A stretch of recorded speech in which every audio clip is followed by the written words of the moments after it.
We are. Are we live? Yes. Okay, great. So we are live. Welcome, everyone, to the Back to Biz with Vered and Dave show. And today we have a very special guest. Her name is Angela Brown. Angela is what we call a walking miracle, but we will let her introduce herself and tell you all about her story and what she's done with it and how you can learn from her experiences. So, hello, Angela. Welcome to our show, and please go Thank you ahead. for having me. Hi. As Ferret said, my name is Angela Brown. I'm an author. I wrote a book, The Miracle of God, How 30 Seconds Changed My Life Forever. I also co-authored another book called The Courage to Change with 11 other women. And I am a certified master life coach. And I work with women who have chronic illnesses to help them overcome the obstacles that are created by having a chronic illness. People with chronic illness are sometimes feel lonely, they're lost, they feel stuck in their situation, they feel like no one cares, and they feel unloved, and they need someone to talk to, someone who understands what they're going through, somebody that can just empathize, but also feel what they go through, know what they go through every day, and be able to help them. And I can do that because I've had chronic illnesses my whole life. I've been sick since the day I was born. In my book, I said I was a patient since the day I was born because I had 3 holes in my heart and a lot of other health challenges as well. And at 8 years old, I had open heart surgery. And then at age 9, I had another open heart surgery. And I've had in my lifetime 7 surgeries to date, hoping not to have any more.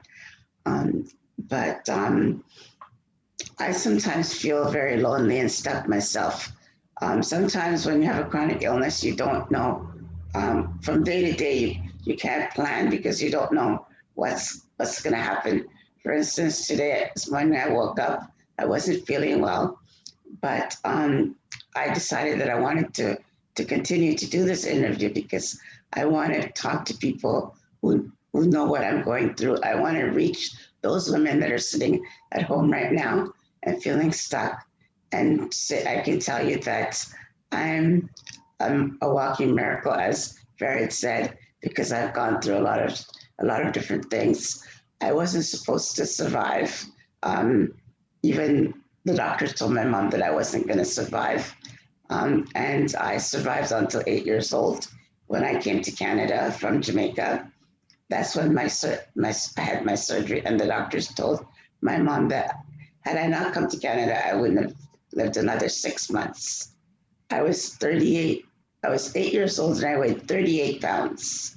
And I was about 3 feet tall because of the conditions I had. My growth was stunned from having those conditions. So if you're home, sitting at home right now, I hope you can empathize with my story, understand, and that I can reach you. If you have any questions, please don't hesitate to ask me because I'm an open book. Wow. Awesome.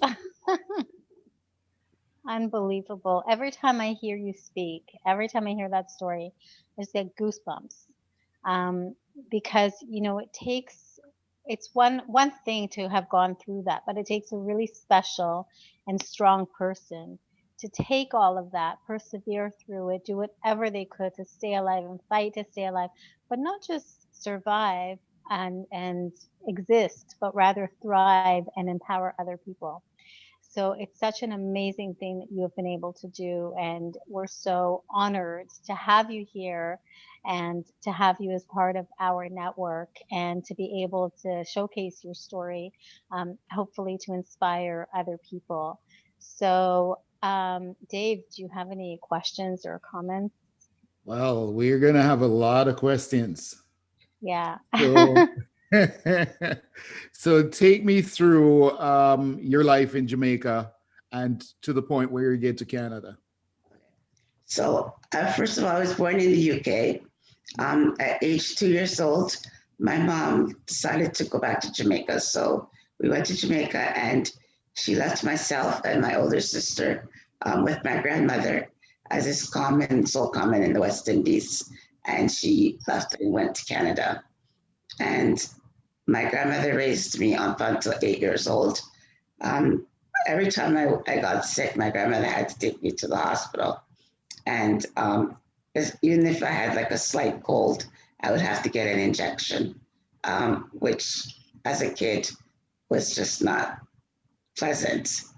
And the doctors told my grandmother that I needed surgery, otherwise I would die. And at that time, they didn't have the resources and what it would take to do the surgery.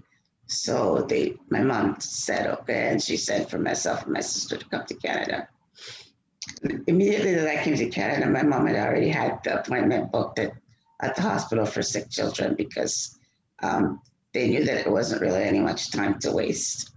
So I went to the hospital. They did a lot of tests, and they told my mom that I had 3 holes in my heart. I had what you call spinal stenosis. I had curved spine, which is called scoliosis, and I had other abnormalities, like I had an abnormal finger. I'll show you. I don't really show it much. It's like really small. And there was like a lot of other abnormalities that I had and that I would need surgery. And they said they wouldn't be able to do it with just one surgery. It would have to be more than one. So a few months after coming to Canada, after they've done all their tests, and I had the first surgery.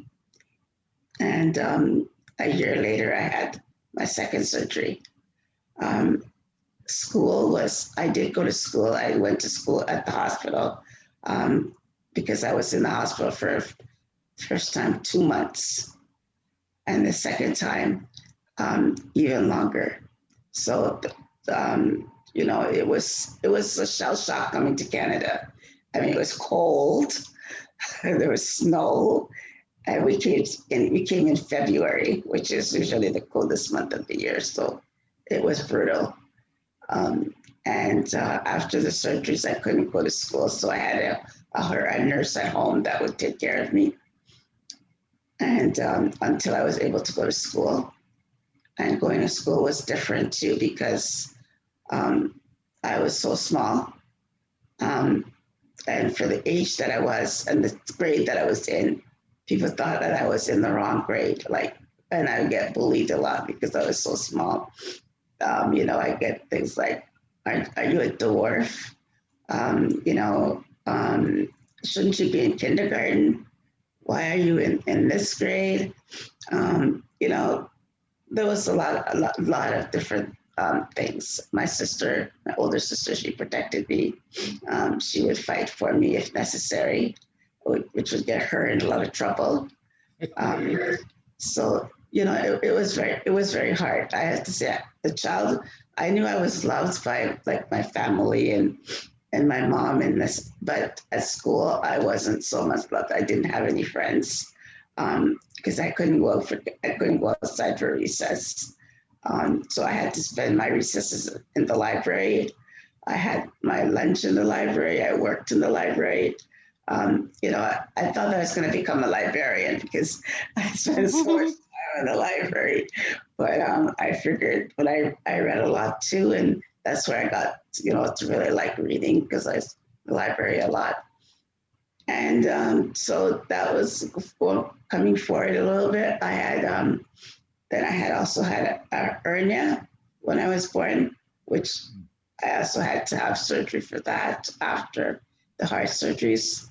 But that was like later in life because they were so worried about the heart conditions and the other problems that the hernia seemed like a smaller problem to worry about. Growing up, then I went to high school. Once again, I did finally grow a little bit a little bit taller, but I was still shorter than I'm supposed to be at that grade, and still got like bullied, and the insults kept going, get bullied. I still didn't go out for recess. I still spent most of my spare time in the library. And eventually I did start making friends by grade 10. I did make some friends, and who I'm still friends with even up until today. And so it was, nice to have these people that known me from high school, and we grew up together. I went to college. I studied accounting and financial management. Then I decided I wasn't going to be a librarian anymore. I decided I was going to be an accountant. And so that's what I studied. And after college, I decided I didn't like accounting. It was boring. And I ended up in the insurance industry, and I worked as I was different insurance companies. And I really enjoyed my job. I worked in all the different departments as I kept getting promoted till I was working became a retirement specialist. And I worked with retirement. Then it happened again that I had to have surgery. I started to having problems with my neck. When I woke up in the morning, my neck was really stiff. I couldn't move. I was having pains down my arm. Sometimes I couldn't write. There was just all these different things. So then a doctor put me on disability. Then I went to the hospital and they did an MRI and some CAT scans and and they told me that I needed surgery because of my spine and my cervical spine. And I was missing a vertebrae, which I didn't know that was something new. So I had surgery in 1999. And after that, I thought, okay, I could go back to work, but life wasn't that. I went back to work, but I still couldn't function up to the capacity that I was before the surgery because of all the pain. And one thing the doctors tell you, oh, you're going to have surgery and you're going to be good as new in 6 weeks. But it didn't happen that way. 8 weeks became 8 months, became years, and it was like flip-flop back and forth from work. And I got laid off they let me go in 2003 because the company got sold and the new company didn't, most of the staff got let go. And so I started, okay, I'm going to start a new career. I always loved children. So I started working in the school with my daughter. She was with her school, and I liked it. I liked working with the kids. Not really working because I was just volunteering, working with the kindergartens and working grade 1. I loved the younger one, not the older one so much. So I worked with the little kids, and then I went to school and I got my ECE, and I thought, okay, this is great. Got a job in the daycare, and I was working in the school board, and then tragedy struck again in December 12 of 2012. I was T-boned. My car was T-boned, and as a result, I injured my neck. Actually, the doctors thought that I had whiplash. And, they kept telling me, oh, you just have whiplash. It's whiplash. And I kept saying, no, this is not whiplash. So they said, okay, go to therapy. So I had physiotherapy, I had massage therapy. And every time I went to therapy, I felt worse than before I went. Finally, after 6 months, the doctors did an MRI, and they found out that I had broken my neck. So they told me that, basically that this is my neck and this is your skull. And it's supposed to be attached like this, but it was off like that. And they told me basically that they're like shocked that I actually survived 6 months with that accident, because the neurosurgeon told me he had patients who So couldn't like 3 days. They were in excruciating pain, and he couldn't imagine what I went through for 6 months. And that if I had done anything different that like normal, like going to the hairdresser and sitting back in the chair, he said that would have been lights out. Basically, I would have been dead. And he told me that he did, they were going to do the surgery, sort of like a 50-50 chance. And I have to put this into context. So let me go back a little bit. So I had the MRI, and the doctor called me 3 days after I had the MRI, and she says, you need to go check yourself in the hospital right now. And I said, okay, so I have a few things to do, I'll take the bus. She's like, no, don't take the bus. She goes, you need somebody to drive you. You need to go as soon as possible. And then I started to get really freaked out. I'm like, what's wrong? And she says, oh, your neck is not stable. And I, well, what does that mean? She goes, they'll explain to you when you get there. And I was like, okay, so should I bring a pack of bags? She goes, yeah, you're definitely going to need a bag. So my ex-husband drove me to the hospital with my daughter, and sat in the waiting room. And I went up to, told them who I was, and they're like, okay, sit down for a minute. And the next thing I know, they put a neck brace on me, and they brought me to a room, and they told me to lie down and don't move. And I was just like, when you go to hospital and they treat you like a VIP patient, that's not good. Something's not good. And, me, I kept getting up and I kept doing stuff, reading, doing puzzles and all this kind of stuff. And the nurse comes in and she's getting irritated with me. And she's like, no, I need you to lie down and keep still and don't do anything. Finally, the doctor came in. And by the time the doctor explained, like when he finally explained everything to me, it was like almost midnight. So imagine you're exhausted and the doctor says, well, you're going to have surgery tomorrow. Your neck is broken. You could be paralyzed. We're going to be putting a tube down your throat. So sometimes after surgery, you might not be able to talk, or if you be able to talk, you might not be able to talk the way you used to talk. And he's telling me all this stuff. And then he's like, okay, here, so sign this. I was like, what? And all I wanted to do was sleep. So I'm like, okay, here, sign that. That's it. And I thought, well, I've gotten through life this far. So I'm just going to put my faith in God, and I'm just going to trust him, And when I told my daughter, she's like, you just signed it like that. Like, why didn't you get some advice? I said, well, I asked the doctor, so what happens if I don't sign it? If I don't have the surgery? He goes, you could be paralyzed or you could die. Okay, so what happens if I have the surgery? You could be paralyzed or you could die. So there's no win. Right? You don't have a choice. It's just sign it and put your faith in God. And that's what I did. I've always put my faith in God. I've always gone to church from Jamaica to Canada. My grandmother always made us go to church. So I thought, God, I'm going to trust you this one more time again, because I've gone this far. And of course, I survived the surgery and I wasn't paralyzed. And the doctor told me that he'd done that surgery 5 times. And I was the best outcome. Wow. And well, God certainly loves you. Yes.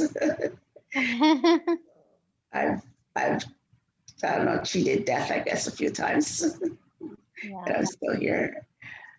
And, doctors always just tell me, you're a medical miracle. And I would be like, I didn't feel like I was a medical miracle, but by then I felt, yeah, okay, maybe they're right. I'm a medical miracle. And that's why I like the book. I said, The Miracle of God, because it is a miracle. And after the surgery, I had a body brace that went from here to my belly button. And I had to use a walker because I wasn't able to walk on my own. And, there was a lot of other challenges as well, and that's when I really realized, I felt stuck. I felt like, where do I go from here? Right? I can't work because the doctor told me that I need to retire because I wouldn't be able to work again. And that's when you feel stuck, you feel lonely. I mean, my family loves me and I had lots of friends and everybody was there. But eventually, as time goes by, people have their own lives, right? Everybody's living their own lives, they're going to work, going to school, going wherever. And I was just at home watching TV and I thought, no, this is not how I want my life to go. I need to change. Like I need to do things to change. And about 4 months after I had the accident, I said to my daughter, I'm going to church because it was Thanksgiving. So it was about this time of the year. And I said, I'm going to church. And she said, Mom, you can't go to church. You can't even walk. And I'm like, well, I have a walker. She goes, Mom, you have a body brace on. I'm like, so, and it's not the brace that you can cover with your clothes. It goes on top of your clothes. So she's like, Mom, you just can't go to church. You need to, and I'm like, no, I'm going to church. I'm going to give God thanks for this. And I'm going to, continue. And eventually I started doing all sorts of things. A friend of mine, we decided we're going to organize events. And that's what I did. She did all the physical part and I did the stuff from home on the computer, putting ads on Facebook and Twitter and all the other places and getting vendors and we were going to give part of the money to the church and then the other part went for expenses and whatever profit we got. It wasn't a lot of profit, and it was a lot of work for very little profit, but it kept me going, like, you know what I mean? Because I had something to do. And even though everybody's like, why are you doing all this? You shouldn't be doing this. I still kept going. And I still kept organizing the events. And I did that for 4 years until we decided we didn't want to do it anymore. And so we can move on to something else. Right. But it gave you purpose. Exactly. And that's what I like. That's my message to people, that don't give up. The doctors will tell you can't work, there's nothing you can do. But with today and the technology that we have, there's always something that you can do. There's always, there's so many stuff online that you can do just your computer. If you can't, even if it's only an hour a day that you're feeling good, or 2 hours a day that you're feeling good, you can do that. Some days if you don't feel good, you do nothing at all. I mean, I was like she did the physical stuff, but I was basically the one doing everything else, like, because obviously I can't go out. She would put up the signs out on the street side and everything.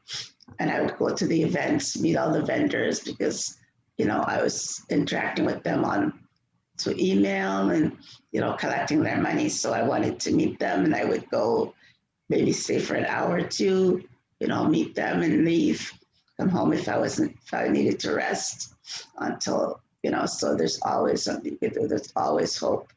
Like, don't give up.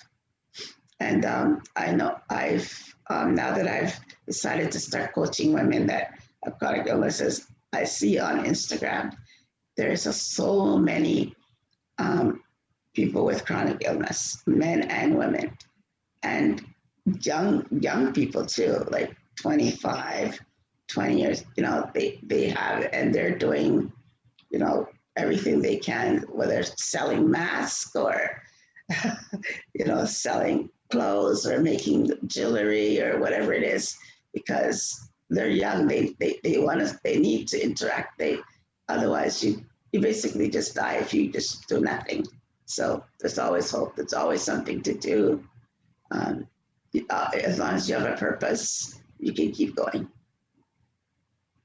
Absolutely. Great points.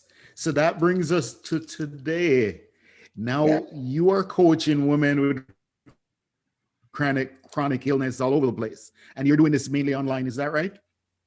Yes. So explain to me what that really means. how I've gone to a lot of networking events, especially through COVID. It's all online. So I've been meeting a lot of women. People are telling me, you have a great story. You have a great message that you can share, especially after I wrote the books. It's that your message is so empowering. You need to share it, and that's what I started doing. I created online courses that for people with chronic illness. So if basically I have a membership that can join, and we take, like, I do a survey, not a survey, like like the doctors do, something you fill out to know where you're at, what your stages are. I don't ask you personal questions about your illness or anything like that. It's just about like where you're at right now, where you want it, what your goals are, and we work through that. We work through the courses, and you get one-on-one time with me, because the courses are self-taught. So you could do the course on your own, but I want to give myself as well. So after every module, there's like a 15-minute Zoom call just to check in, see where you're at. Some people may need more support than others, and so I'm willing to get as much support as they need. I'm planning to have a group coaching as well.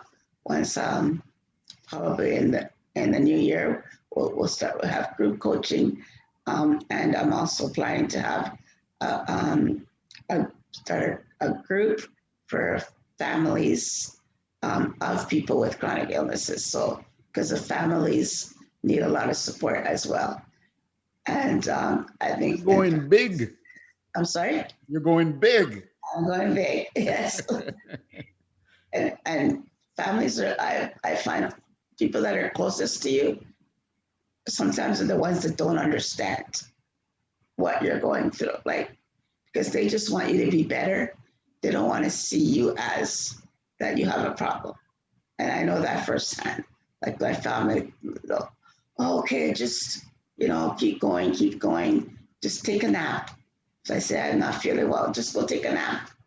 Well, okay, just go take a pill.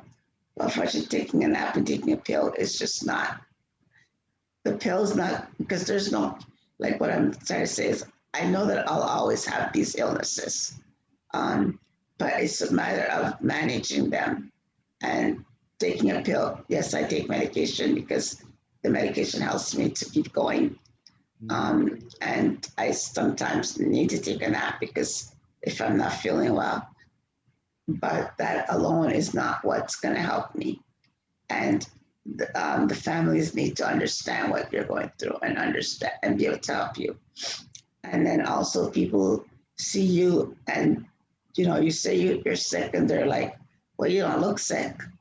They don't understand that chronic illness is invisible illness.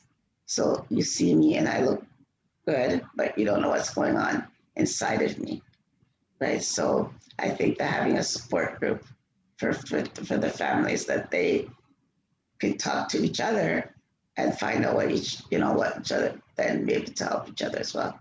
So, and I'm hoping to do some public speaking as well. Mm-hmm. So for the families, it's not just a support group, it's also an education group. Yeah, because exactly. they need to learn Mm-hmm. what you're going through and also how to help you cope, Yeah, right? exactly. Very similar to other areas, even with addiction, they have, the main group, right, to help you with the addiction, but then they have the other groups for the loved ones that have to deal with it as well. And so you mentioned, like, it's an invisible illness, and so you can't really see. We look at you, you look fine, but so tell us a little bit about what's going on inside of you right now. What are you struggling with? Well, I have a lot of headaches because of the car accident. So I also have tinnitus, which is the ringing in the ear. Doctor said because of head trauma. So I'm talking to you. I might have a ringing in my ear, but you don't know that my ear is ringing or you might not know that I have a headache or that I didn't really sleep well last night because I have a lot of insomnia. I don't sleep well. You know, if I'm going out, just put a little bit of concealer under the eyes and a little foundation to cover up the bangs, and and a little makeup on, and you look good, but inside I could be feeling very crappy. I could be having a crappy day. Um, and I don't always tell you that I'm having a bad day because I don't want people to feel sorry for me. That's my one, and I think because I want like I appear strong, and I guess it's pride that I don't want people to feel sorry for me and know that I'm not feeling well. So I try to hide it. Um, if someone's close, people that are really close, obviously, well, like my daughter, she knows that, okay, mom, I know you're not feeling well. Why don't you tell me you're not feeling well? Like, she'll call, how are you? I'm like, I'm fine. And that's my standard thing. I say, when people ask me, how are you? I say, I'm fine. Who wants to hear, oh, how are you? Oh, my head is hurting. My ears are ringing. My back hurts. I feel like crap. I want to throw up. Like, do you want to hear all that? No, you don't. So it's just easy to say, I'm fine. And then so say, okay, how are you really doing? That means, okay, they really want to know how I'm doing. But some people just want to hear that you're fine. And that makes them feel good. Okay, good. She's having a good day. She's fine. Mhm. Wow. All right. So if I can go back a little bit, because you mentioned that you're an author, you wrote a book. Right. Is that book available, first of all, right now? Yes, the book is available on my website, Mm-hmm. which is www.angelabbrowne.com. B is my middle name because there's so many Angela Browns out there. So I thought I'd, put my middle name initial in the middle to help to, So to find summarize it for us. the book. Mm-hmm. And Okay, tell us why we should get it. okay, so the books was basically starts with I talk about a lot about what I've shared with you. I started from my beginning, from being, and the progression of the illnesses that I've had. Obviously, I can't tell you all that, otherwise we'll be here all day. So it'll be like the progression of illnesses that I've had, and other things that have happened to me in my life as well, because of my illness and not because of my illness. And I talk about my family, and sorry, I talk about my family and about their lives, a little bit about each family member and lived, and until today, and about the accident and what I went through with the accident, like more detailed than what I've shared with you here. So I think you should get the book because it's inspiring. I don't know, maybe I sound like I'm bragging, but I won an award from the publisher, which was most inspiring author. So that was like, a real big accomplishment. I felt really good about that. And I think that, even whether you have a chronic illness, whether you have or not, I think it's a good read, to hear some story and, the challenges and how you can overcome challenges, because I talk about other challenges like my divorce, like having my daughter and getting a divorce and becoming a single mom, all that was hard, but I went through it and I learned from it, and I think other people can learn from it as well. Mhm. So I mean, you've shared with us that you have faith in God and that you are a believer and that you know that there's a greater purpose for you, obviously. Mhm. What else kept you going? Because you've been battling all of these things from a very young age. So Mhm. even growing up, going back to your childhood when you were being bullied and all of that, what kept you going? Um, I think my will, I'm stubborn, I guess, and it's like my I want to fight. I always want to fight, and I had plans, dreams, and goals that I wanted, and I wanted to have a family. I wanted to have a child. I wanted to, to do. I always had plans way ahead of what I'm gonna be doing next, and so regardless of what was happening to me, I wanted to get through that, and also my family, they were like, my mom, my mom is very, as I say, she's very strong. She's gone through a lot in her own lives, as her own life as well. I mean, she has 4 children, and 2 of them had major illnesses because my younger sister had cerebral palsy, and she was a single mom with three children, and 2 of them were very sick, and she worked like 2, 3 jobs to take care of us, and you know, being being in the hospital all the time. I mean, she used to tell me that sick kids was my home away from home because I spent so much time there. I mean, she would lose jobs because she had to take so much time off to take care of us. So I learned from her. My grandmother too, she had challenges too, and she was very strong. She lost her husband at a young age. She was a single mom. Sorry. Come from a family of strong women. Yeah. And so, if they got through it, I can get through it. I can be strong, and I always try to be strong for everybody else too. And I was always told that I wasn't going to be able to have any children because of my illnesses. That like I wouldn't be able to handle the pregnancy and then the delivery. And so I always grew up thinking, okay, I wasn't going to have any kids, even though as much as I love children. And then I got pregnant, and I thought, wow. And then I had a miscarriage, and then I got pregnant again. But I made it through. I had a lot of doctor's appointments throughout my pregnancy, but I was able to have my daughter. And after I had her, well, that was my inspiration right there. That was my reason for living, my goal, like for going. She was like everything to me because I knew that she was my miracle child. I wasn't gonna be able to do it again. I could try, but there was a lot of odds stacked up against it. And so just having her made it all worthwhile.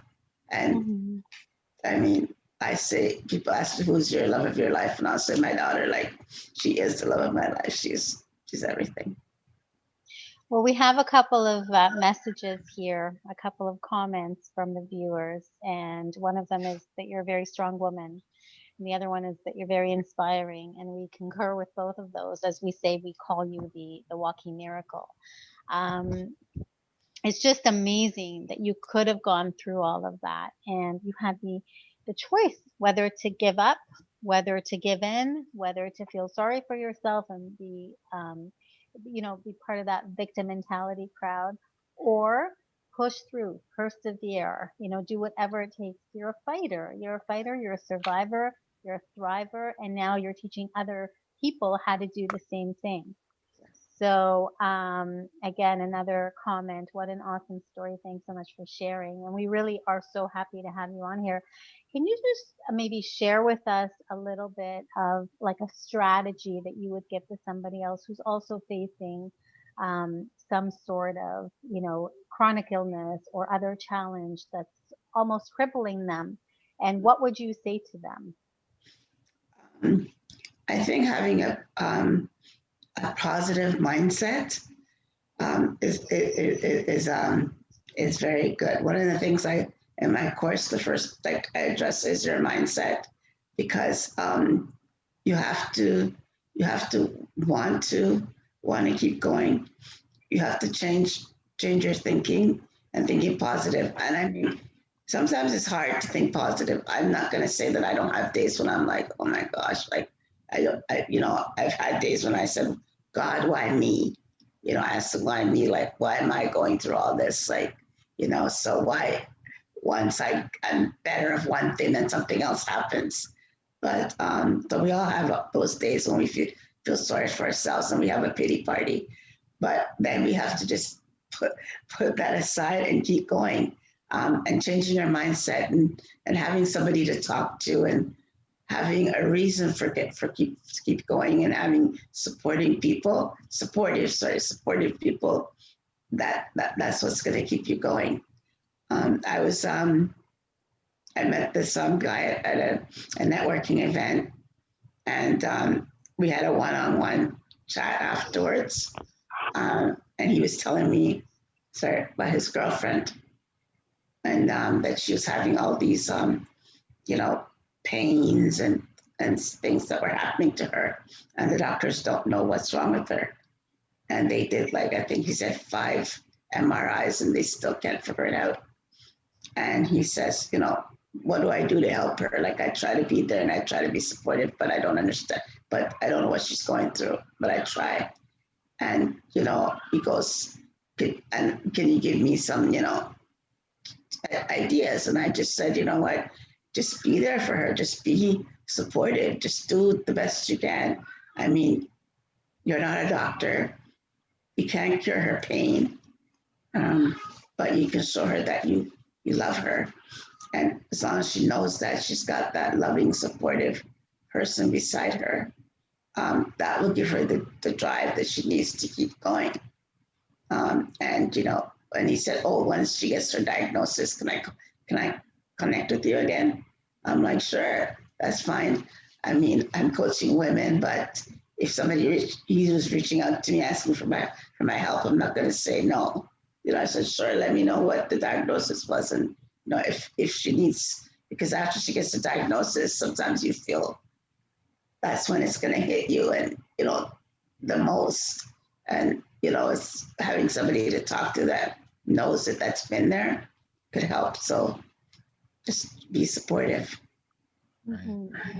And I know this is very subject mindset, but we also, because we do networking a lot, we meet a lot of people who are going through mental situations now where they're mentally stressed because they're locked up for such a long period of time, especially younger folks. So maybe if you could give them some kind of word or advice and how to cope with this kind of situation. Yeah, COVID has been hard. Because of my health challenges, I don't go out a lot because, you know, my doctors told me that if I get COVID, that could be fatal. So, I try to do everything I can not to get Mhm. sick. Um, so I know for a fact it's hard, and definitely for young people, it's even more hard, especially they're used to going out and partying and meeting friends and the whole thing. They don't want to be staying home locked up.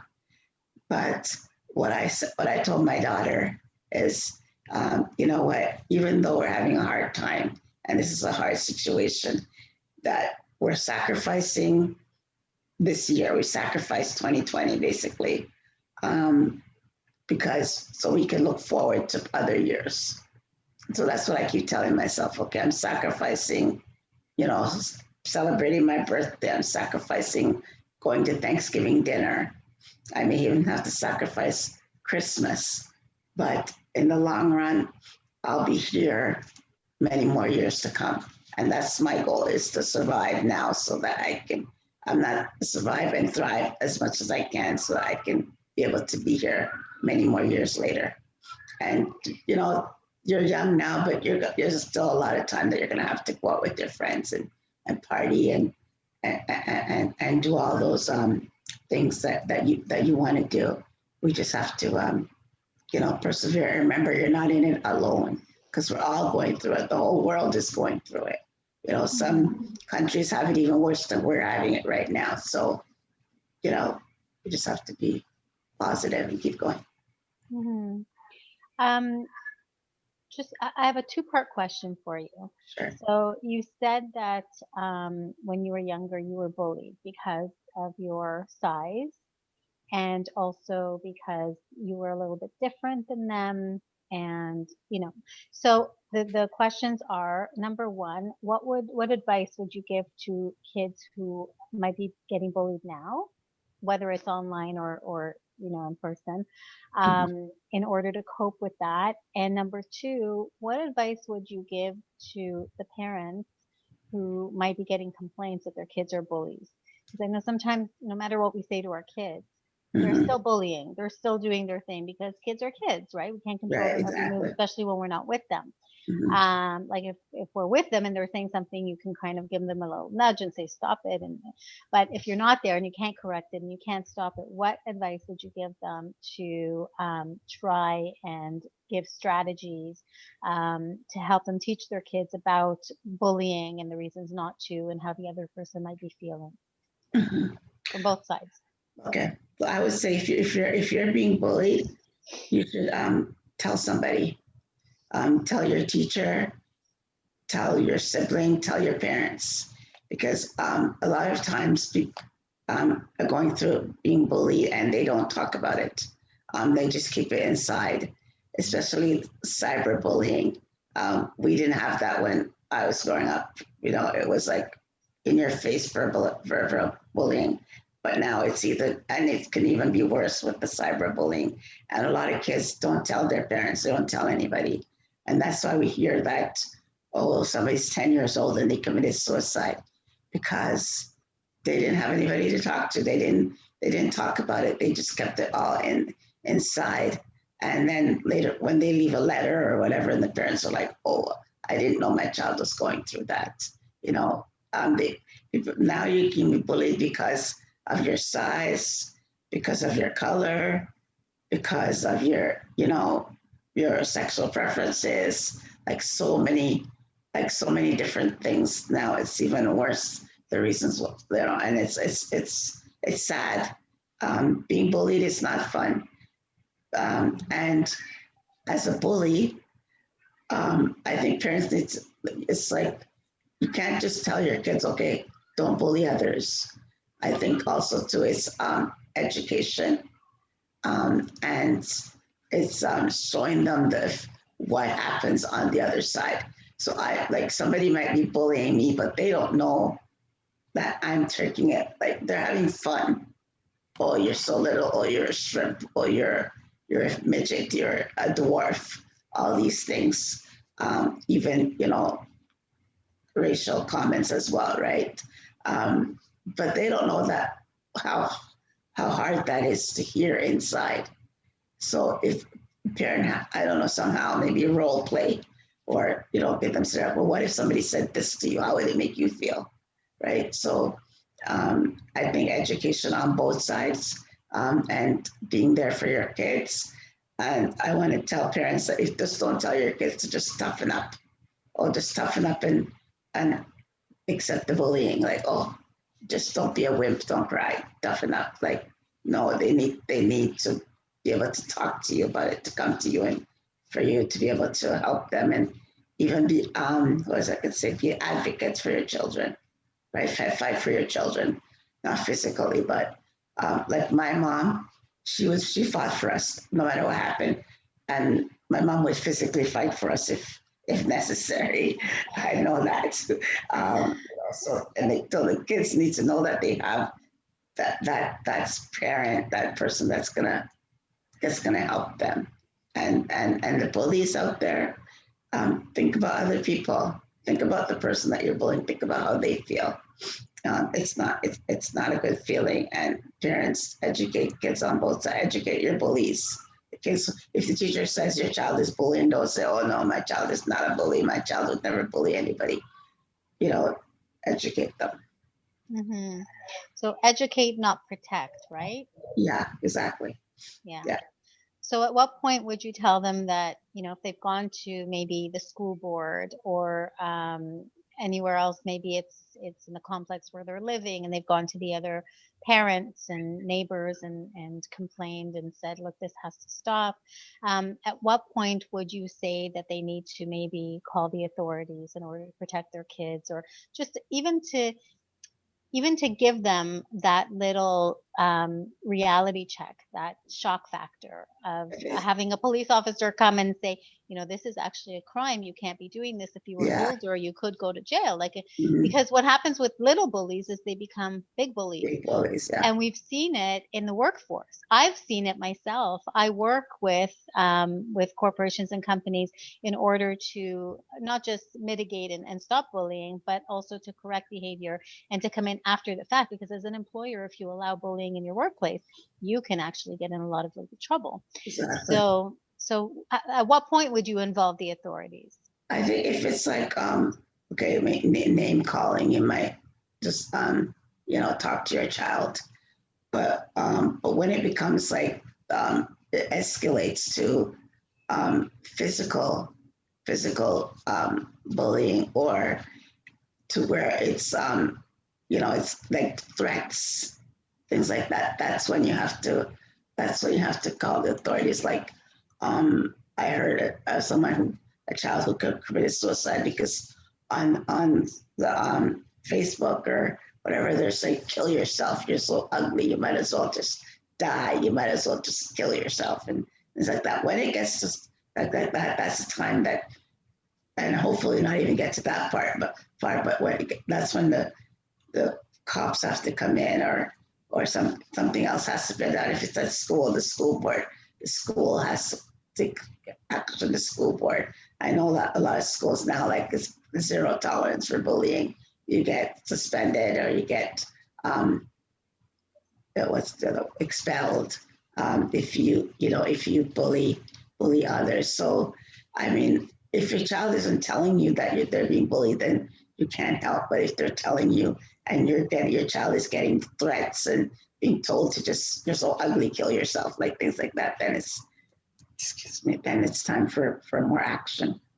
Because don't just think that it's just a stage and it'll eventually go away, because it won't. I mean, I would say I was never bullied to that extent. But even what I did encounter wasn't good. I could tell you a story. I used to take the school bus home, and this is when my sister was older, and she was in high school, and I was still in elementary school. And kids on the bus would tease me. This one person in particular, like, endlessly, no matter what. And I got off the bus. I was on my way to my house. We all lived, and she kept following me behind me, and she kept going and kept at it. And my mom came home from work early that day, and she heard the commotion going on, and then she came out and realized what was going on. And immediately she took action. Like, no, it's not gonna happen. I mean, the kids saw her. They ran, of course, when they saw her, because all the parents coming. But my mom, she went above and beyond to make sure that it was taken care of. Calling the school. She would try to meet me after school. Not to take the school bus, but to meet me after school and walk home, or try to do different things to make sure that it didn't happen anymore. So yeah, my mom, I told you, she's a fighter. There's bullying everywhere, and there's a lot of course, we know there's racial bullying as well, right? So obviously when I came to Canada, I had got a lot of racial bullying, because this is when I was first introduced to racism, is coming to Canada, because now I was integrated with other people, right? But my mom helped me out through that, and the teachers are very good too. So if you tell your teacher, the teachers can help. There's help out there, and especially now there's resources everywhere. There's online helplines that you can call if you're being bullied, or if you need help. So there's a lot of help now out there that there wasn't before. Right. Yeah, now Angela, sorry, I was very just gonna say that there's help both online and by text. and in other ways that you can reach out. Even Zoom calls, I know, that are available. So Mhm. it's 24/7. They have for adults, they have for children, they have for teens, and they're very Exactly. specific. So you always have a place to go. I know that Dave had a question, but just to touch on a point that you said before, that your kids might not be telling you that they're bullied. They might not be sharing such information, but there are other ways to identify things that are going on, because you know your kids, Right. and you can see that maybe their behavior changes, maybe they're having a change in appetite, their demeanor is different. So when you see those things, it's a good cue to ask questions Right. and to say, this is a safe zone, this is your safe place, you can tell me anything without judgment, without, I'm not going to get upset, I'm not going to say anything, Mhm. I'm not even going to do anything until we decide together what to do, and have the kids maybe share in the input in those decisions. But don't just pretend that it doesn't Yeah, exactly. happen, or think that, oh, my kid, they have an attitude now, oh, they're just, this is teenage behavior. Mhm. If your kid is always has always been a certain way, and then all of a sudden there's changes, question it, and don't just take it for granted that they're growing up, that it's peer pressure, that whatever. Because sometimes what's underlying is because of things that are going on, Mhm. that are affecting them. So external things that are affecting them internally, or even the bullying, the peer pressure, all of that kind of stuff. Dave, you were gonna say Yeah. something? So let's say this, because the bully is really the problem.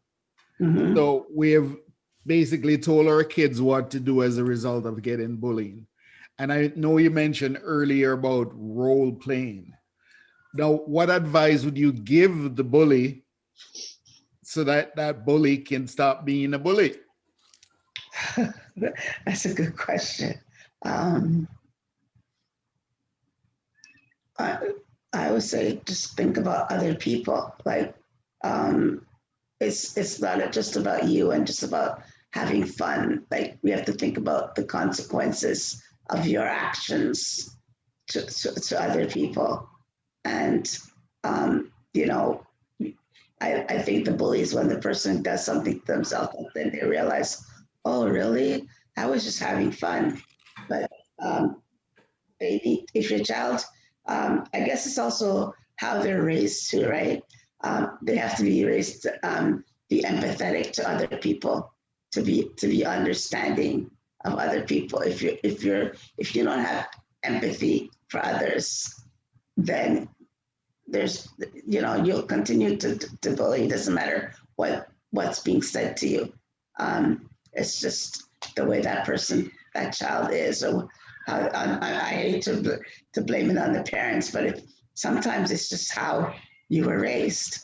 Because like I can give you an example. My nephew, going to school, you know, kid kept bugging, like bothering him all the time. And my nephew, he's a hothead. Like, so somebody says something I don't like, I punch him, right? So he punched the child, and the principal, he suspended him for I think it was like 2 days or something.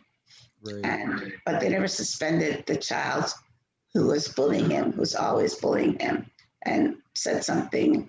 I think it was something, it called him the N word or something to that effect. Mm. And so the parents came to school, the parent of the child and my nephew's mom, and he said he saw the parents, so he says, "Your son called me a nigger," and the parents said, "Well, you are a nigger." So what's the problem? It's the parent, it's the way they were raised. If the parents think that and are raised, Very important point.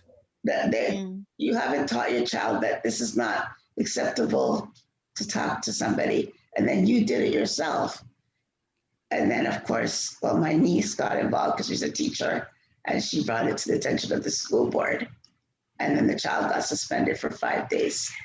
And the police would paid the family, the mother, a visit, saying, what you said, like, we could charge, I don't know what the charge would have been, but yeah, basically, because that was just Hmm.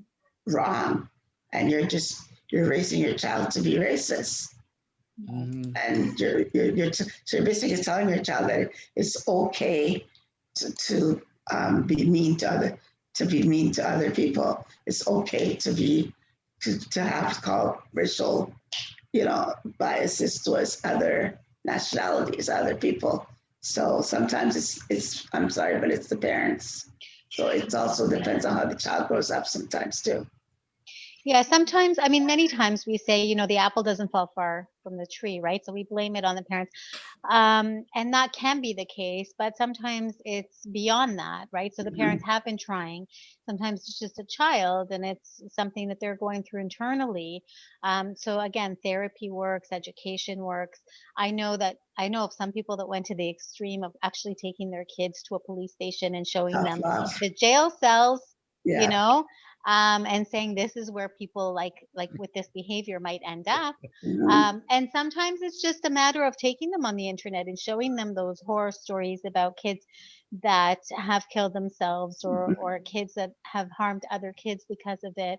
And then saying, and even though you're a minor and you're doing this, you could be charged as an adult, depending on As the an age adult, range, exactly. and ruin the rest of your life and spend the rest of Mhm. your life behind bars. And then in there, other people might retaliate for the one that couldn't defend themselves, right? But then you also have the ones that are bullying because they are themselves have been bullied, or they themselves have been traumatized in some other way. It could be Mhm. abuse, so they're acting out. Again, if you see the changes in behavior with a child, it could be because they're going through something, or they've been, mistreated themselves. So always ask a lot of questions, I feel, Yeah. and try to get to the root cause. This is part of what I do. Um, within my own training when I'm coaching people, and my specialty is emotional intelligence. So this is really what I like to focus on, is just try to figure out what those triggers are and why people are doing what they're doing. But great points, and you have to start with the family of origin, because usually that's where the problem is. Yeah. So Dave, I know you're muted right now. Did you want to ask anything before we move on? Sure. So you have been great and you have given us some great messages. Um, Now, is there anything that we have left out about the book that you want to add, or anything in terms of bullying or anything before Verid moves on to another section? Uh, I would just say, no matter what you're going through, you know, um, talk to somebody, talk to your family, talk to a friend, talk to a counselor, whether it's about bullying. And as to the book, I definitely tell you to get the book. Now, don't just take my word for it that it's a good book, it's a good read. Um, get it for yourself and see, and I hope you're inspired by it, because my goal is to teach, show people that you can, like I said, you can get through things, even the worst things that could happen to you, whether it's your health, your marriage, something with your child. No matter what, you can get through it, because the book, I talk about things that happened, like what other family members have gone through, like, so it's not just about totally about me, and my challenges. I just share about other challenges, and I think it's a book that can inspire everybody. Um, Yeah. Awesome. Okay. Wow, that was you have another message here. You have such a positive mindset. And again, you just exude that positivity and that inspiration and that motivation for people, which makes you so relatable and so authentic. And that's, one of the main reasons why people are attracted to you and would want to work with you. right. Um, So, I mean, you speak from experience, right? So, a lot of coaches that we meet, they go to a school or they take a course and they get this certificate that says that they can tell people how to live better. But you've actually been there, done that. You've gone Yes. through it yourself. You can understand, you can relate to them. So, it comes from a much deeper place. Experience. Lots of Hmm. experience. Oh, my goodness, yes. Wow. All right. You want to have some fun with Angela? We Oh, do. geez. Yes. Uh, what's your favorite TV show? um, Law and Order SVU. Oh, really? Interesting. What about game? Sudoku. Okay, I don't know that one. The And numbers. Where I'm you have very to fit the numbers. numbers. It's like a crossword puzzle, but with numbers. Numbers, yeah. that's why she's so smart. She's working on the brain. And what's your favorite food? uh, Chicken and Chicken? rice and peas. Okay, I hear you. Your favorite animal? Cats. Of I have a course, you're gonna cat right say now cat. who's locked up in the room and was just screaming her head off. Well, she was meowing before, so it's better she Yeah. screams in the background. This is your time to shine. Your cat can shine later. And what do you do for exercise? Well, I have a treadmill, so I use that, and I also love yoga. Okay. Good. Yeah, so I love doing yoga. But you I have to have be very careful with exercise because you have a yes, problem even now with your neck, right? What's going on yes. there? Well, with my neck is 95% fused, so there's not really um, much movement. So, like you said, I have to be very careful. I do have a yoga instructor that, but on Zoom, so she tailors the exercises just for me. Mm-hmm. She's teaching me to do chair yoga, which is a lot better, so that it doesn't put any pressure on my neck and also Hmm. other my back and spine and others. Wow. Can you just briefly, very briefly tell us what that means, 95% fused? Basically, it means that fuse means because well, what happened was the break was at your C1 and C2 level, which is the level that gives you your range of motion. And then I had neck surgery previously that had like fused together C3, C4, 5, and 6. And then now, so C1 and 2 is fused. So there's only like one or two vertebrae that are not like together. So there's no more movement. My doctor told me that if anything injures my neck again, that basically there's nothing there's probably nothing you could do. Wow. Okay, back to fun.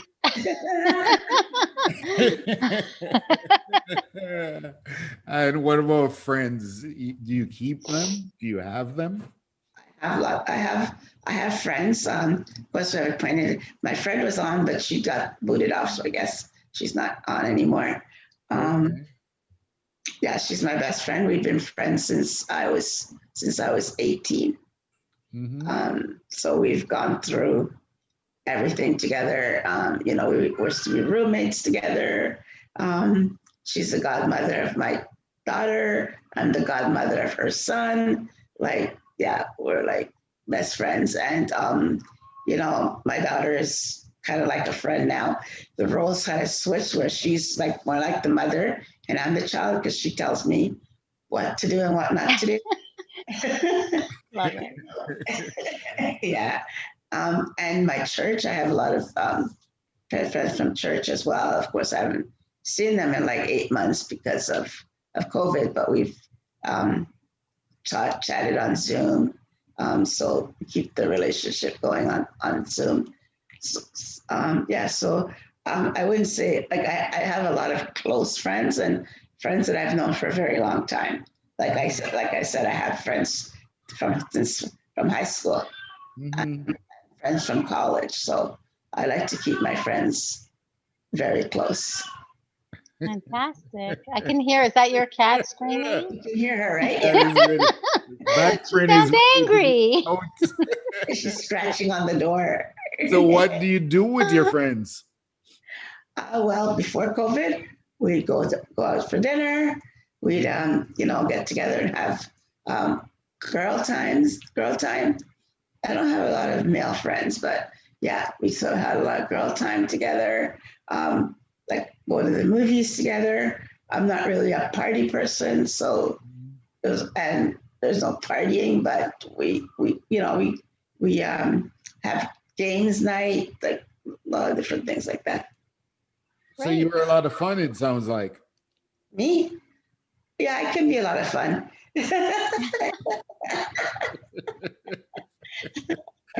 Maybe Dave can join one of your girl nights online, virtual girl night. I've been to women's group, okay, and they're usually fun. So, They Yeah, are. Your wife drags you on them, huh? yeah. or somebody Love in my networking group, they said, Dave, it's a women's group, but you can come, okay? it. He's just one of us. And Yeah, I then they guess make so. fun of me the whole time I'm there. So, That's okay. At least you have a purpose. We talk about purpose, right? Yeah. yeah, the fun of the room, but that's pretty cool. It was funny you were talking about the bullies, and I'm kind of thinking some people are saying I've never experienced that, but I'm thinking you might just be the bully. That's That's true. At some point or another, we've all experienced some form of bullying, right? And Yeah. or sometimes we're the it's bully. yeah, and sometimes it's very discreet. Like someone might make a joke and you're the butt of the joke, but there's a Yes. little bit of truth in every Yeah. joke, right? Exactly. So you have to kind of take it with a grain of salt, but we've Okay. all been there. I mean, Mm. it's how we react to it, but when Mhm. it crosses, a certain threshold, then you have to figure it out. So let's get back to fun. So listen, this is what I'm thinking now. Um, we have gotten some of your past experience and what you're going through now and what you're doing.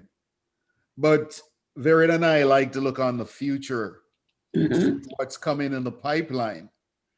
So, and I know you mentioned a little bit about group coaching, Mhm. but give us a sense of what's coming in the pipeline for you in your business. Well, I think I mentioned that I want to go into public speaking. Um, I am actually afraid of being in front of the cameras, but through these live interviews, these interviews that I've been doing, um, and on some podcasts, and just sort of like practicing, getting my face out there and getting comfortable. So that's my big plan is to because I want to reach out to more people. I Mhm. want to inspire a lot of people. And so I know once COVID is over, I can reach more people and help other people as Right. well. Amazing. And I have to say, you don't look uncomfortable. You look wonderful. You sound great. And you're really Oh, thank able you. to articulate your story, which Oh, is wonderful. Yeah. So let's talk more about the future. Public yes, speaking is one of them. I think you mentioned that you want to be doing some videos as well, right? yes. I know that videos is like basically the way to go right now and the way to reach people because like we always say people work with people they know they like and they trust and sometimes even though we post a lot we post on social media, it's not getting to know the true person until you actually see them and see it helps you to connect with them more. So yeah, I do want to do more videos. I just have to get what's the word? The courage. Courage. Oh, it seems to me like you are very courageous. I have done a few That's videos. not something you're missing, by the way. Okay, well, I think you have a lot to share with the world, even if it's just little bits and pieces of inspiration and motivation and positivity. mhm. One a day, just like those one a day vitamins, So your daily dose of Angela. That sounds good. Okay, I'm we can help you with that. gonna run with that. Yeah. Absolutely. And certainly we can help to inspire that in you. Okay. Well, thank you. Yeah, to inspire and to promote and to invite all the viewers, whether they're on now or they'll be watching the replay, to tune in and follow you and continue to see your successes and your beautiful journey. And yeah, I'm blown away by everything that you went through, and you're still here smiling and having more future goals, right? It's all about the Mhm. goals, and not only goals, but you're taking action. Like, it's so Yeah. amazing. Yeah. Yeah, very strong young lady. So Mhm. at this point, is there anything that we've missed? Or if we didn't miss anything, just go ahead and summarize again what you do for a living. So, no, you didn't miss. I think you guys covered everything, even more than I thought. Um, I definitely talked about myself today more than I ever have.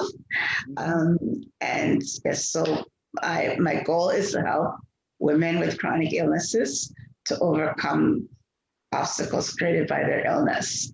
Now, someone asked me, actually, it was a guy that asked me, so why do you focus only on women? And Mhm. I said that like a basically that's the beginning.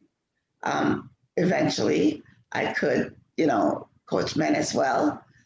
But I thought, but like, this is, the goal for now. And of course, I have a lot of future goals as well. And I just want to encourage people that if someone out there, if you're watching, and you need to reach out to me, I'm on, social media and also on my website. I think we're going to put that at the end, right? To show people where they can reach out to It's me. already on there, actually. Not on YouTube right now. I have to update that. But on Facebook and LinkedIn, it has your information on there on the original post. And Hmm. I look forward to doing more of this and reaching more people. Yeah, for Oh, sure. So right now your niche is working with women, Right. mhm. but you would be open to working with men as well should they come to you, because we Yeah. keep saying men are very strong and they can get through anything, but really they're not. They're just big babies just like everyone else. So if they need the help, we don't want men to think that they can't reach out and ask for Exactly. it, right? Yeah. We need to express our emotions and our vulnerabilities. And also, there are helplines for people wherever you are, if you're struggling with something, that you can call and get immediate help. But you can reach out to Angela or to me or to Dave, and we will put you in touch with the right people that can help you. Definitely. Hmm.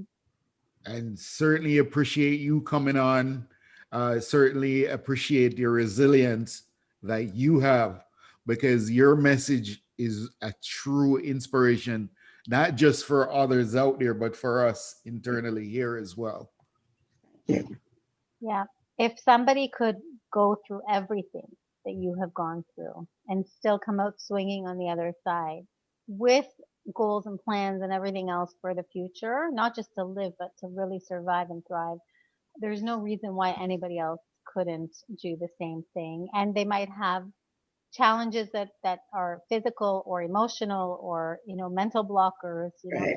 but everything can be overcome with help and with perseverance, like you have with the courage to do it. You just have Yes. to get out there and do it. Dave and I were talking earlier about what happens when you're in your comfort zone.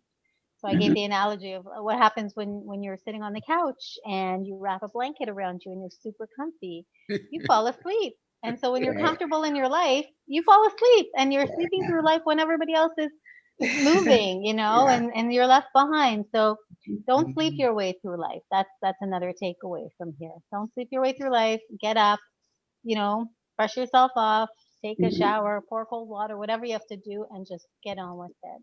Exactly. Yeah. Yeah, you're on the right track. Put on your And, Sunday best, spray yourself with some cologne. and and for the audience, if there is any questions that you want us to present to Angela, this would be a good time to throw them in the chat.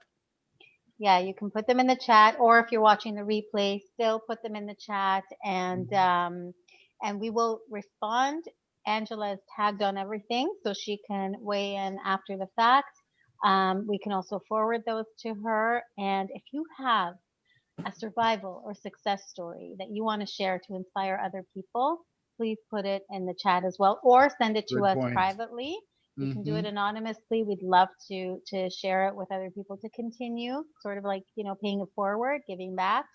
And who knows, maybe if we collect enough of them, we'll make our own little back to biz, survival story and guide, and Mm. have everyone that's weighed in mentioned in there. So, Yeah, that sounds good. hmm Because Ver, it is onto something here because even for us that motivate people a lot, we need motivation as well. Hmm. And sometimes we're just motivating each other. It's like going in a circle, right? So we're constantly motivated because we're just finding the source wherever the motivation comes from, and we're taking it, and it's like fuel for us, keep us That's going. So by all means, motivate her as well. yeah, yes, we it's all like a need well. motivations. Yeah, it's like a Yeah. well. We keep putting the bucket in there and pulling it up and seeing what we can find. And all of the people that we add to our network and that we bring into our lives are like the water, right? That's in the well. Yeah. And we just want to keep rising the level of that water until it overflows with, Mhm. Abundance. abundance. Yeah, exactly. Exactly. Oh, see, we think alike. That's why we work so well together. All right. So I don't see any more comments right now. So are there any parting words that you want to leave with the audience? Um, I want to say thank you for tuning in, um, for listening to my story, and I hope that if you need that you have someone in your life that is encouraging, and I hope that if my message today could help just one person, that will be, it was all worthwhile. And Making the world a better place one person at a time, right? yeah, And if anyone wants an autographed copy of Angela's book, they can go and buy it through Amazon or her website, yes, which is www.angelabrown.com. yes, So thank you again, Angela, very, very thank much for you. being with us today. And thank you to God for keeping you here and bringing you into our lives. Yes, thanks. And to all the people watching, I You. know Susan's still here, and Rochelle and other people that were on before and had to go. They're popping in and out, as you can see from the screen, but they'll be going back and watching the full interview. So again, other people are saying thank you for sharing your story. I think it's really important. I'm happy that you were inspired to write your story in a book and create, something out of it that other people can learn from and grow with and apply to their own lives to improve their quality of life. Thank you. Yes, Dave, any parting words? No, keep inspiring, keep moving. Yes. So I better let the cat out before she. Yeah, yeah. So, just a final public service announcement. If you or anyone else that you know is struggling with any sort of illness, addiction, bullying, or anything else, please reach out for help. There's always help. We'll be posting some resource numbers in the post, I guess in the description. And if you don't feel comfortable doing that, but you are comfortable reaching out to us privately, please do so. We're available for you all the time. And if we can't help, we'll get someone who can. So please, you're never alone. Don't ever feel alone. Okay. Yeah. All right. So thank you everyone for tuning in. Thanks, Dave, for co-hosting as usual. Thanks, Angela, for being here. Thank you. And I'm going to stop the live